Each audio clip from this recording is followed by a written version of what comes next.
Un grupo duns 12 usuarios da Asociación Amisela participou esta mañá nunha viaxe pola ría de Noia, a bordo do Joaquín Vieta. Para moitos deles era a súa primeira viaxe en barco, polo que a viviron dun xeito especial. Temos un convenio con CaixaBank, en colaboración ca Asociación da Amisela. Levarémonos no balandro Joaquín Vieta a navegar pola ría aquí de Muros, Noia, para que disfruten un pouco do noso patrimonio marítimo. Aunque si son rapaces de familias de aquí que viven ao carón do mar, pero seguramente a experiencia no balandro Joaquín Vieta é a primeira vez. Dende a Asociación sen ánimo de lucro Joaquín Vieta, esta é unha maneira de dar a coñecer a cultura e o patrimonio mariñeiro, sen esquecer tampouco a beleza da zona.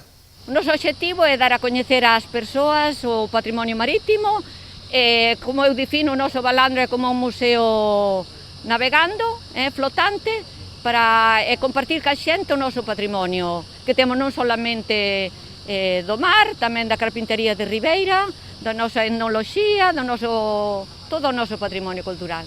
Nós queremos enfocar hacia a cultura, hacia o que somos, porque son povos que viven ao carón do mar, mirando para o mar, e viviron do mar. E iso nós queremos compartir para dar a coñecer o noso pasado, para entender o que somos hoxe.